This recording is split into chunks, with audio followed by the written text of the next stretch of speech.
प्रणाम बहुत सभे के आ गए बनी एगो और वीडियो लेके। और ये वीडियो में आज हम बात करे वाला बनी ऑस्ट्रेलिया और बांग्लादेश के जौन सीरीज चल रहा बावे। कंगारुओं के देश में जाके कंगारुओं को धूल चटोले बांग्लादेश। दूसरा जौन बावे इंडिया और श्रीलंका के जौन सीरीज चल रहा बावे श्रीलंका में, जौना में देवधर शतक मरले बड़न। और तीसरका बावे दिलीप ट्रॉफी के बारे में। तो रउआ सब ये वीडियो में बना रही। तीनों जौन सीरीज चल रहा बावे जौना के अभी हम बात कैनी है, वो तीनों सीरीज के एक एक करके डिटेल्स में रउआ सबके सामने लाएम और बताएम कि कौन सीरीज में का चल रहा बावे। तब तक खातिर हमारे चैनल सब्सक्राइब कर ली और स्टार्ट करत तनी एक एक करके डिटेल्स में बतावे के। 23 साल बाद बांग्लादेश ऑस्ट्रेलिया में 2 मैच के सीरीज खेले गए टेस्ट के। मैच स्टार्ट भइल हवे, टॉस भइल हवे।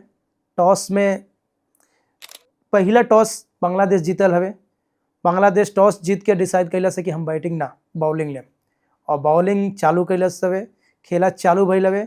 और मात्र 200 रन भी ना पहुँचे पाइले और पूरा के पूरा टीम जौन ऑस्ट्रेलिया के जौन इतना बड़ा टीम मानल जाला ढेर हो गई हवे। अब आइले बांग्लादेश के पारी खेले के। तो बांग्लादेश ऑस्ट्रेलिया के सामने देख के कहल ना जाला कि बहुत कमज़ोर टीम बिया, उम्मीद ना रहल हवे। लेकिन पहिलका पारी में 4.25 रन ठोक देलसिया, लमसम 230 के लीड ले लेलसिया।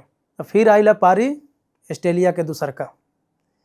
देख के तो ना लागत रहला कि 200 रन भी होई, लेकिन जैसे तैसे करके 284 रन मार देलसिया, जौन की 57 रन के टारगेट देलसी बांग्लादेश के।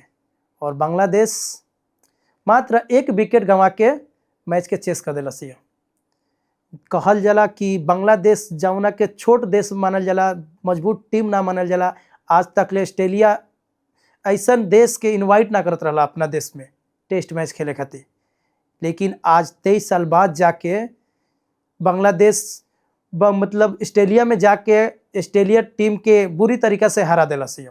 ऐसे तो ऑस्ट्रेलिया के हरावे खातिर बांग्लादेश के पूरा टीम के भूमिका रहला, लेकिन एमे 4 गो जौन खिलाड़ी बनन ओकर अहम भूमिका रहल हवे, जेमें 2 गो बॉलर बनन, 2 गो बैटमैन बनन। महमूद हसन जौन की पहला पारी खेल के 6 गो विकेट ले रहन, और मेहदी हसन दूसरका पारी में 5 गो विकेट ले रहन। और बैटिंग में कैप्टन और तंजीम हसन लीड कैल हलो। तंजीम हसन शतक मरलहन आ कैप्टन 84 रन के पारी खेल रहन। तो यही जीत के साथ टीम इंडिया के भी उम्मीद बढ़ा दिल बावे WTC में। और अब बात करे वाला बनी इंडिया और श्रीलंका के जौन सीरीज चल रहा बा ओकर बारे में। तो इंडिया श्रीलंका में गई बिया 2 गो टेस्ट सीरीज मैच खेले खातिर। और मैच स्टार्ट भइल हवे, टॉस भइल हवे और टॉस इंडिया जीतलसिया। टॉस जीतला के बाद इंडिया के टीम डिसाइड कैल से कि बैटिंग पहला करें। अब पहला बैटिंग चालू भइल हवे और 9 गो विकेट पे 460 रन के पारी इंडिया खेलले बिया, जैमें कि देवधर 167 के पारी खेल रहा। विराट और रोहित के गैला के बाद से 3 नंबर जोन पोजीशन रहा हवे वो फिक्स ना हो पावत रहा। इंडिया टीम खातिर एगो माने प्रॉब्लम बना रहा। लेकिन जौना तरीका से खेल के शतक मार के इंडिया टीम के प्रॉब्लम भी सोल्व कर दिल बड़न और अपन 3 नंबर स्थान फिक्स कर लेल बड़न। तो 2 दिन के मैच खत्म हो गई बावे। और मैच देखला के बाद यह लागत है कि मैच ड्रॉ के तरफ जा रहा बा। अब हम बात करे वाला बानी दिलीप ट्रॉफी के बारे में, जौना में वैभव सूर्यवंशी के उप कप्तान बनावल गई बावे। अभी तक ले रउआ सब देखले रहनी है वैभव सूर्यवंशी के IPL और T20 में धूम मचल रहन, छक्का चौका मार के। लेकिन पहला बार वो टेस्ट के सीरीज खेले जाता रहन।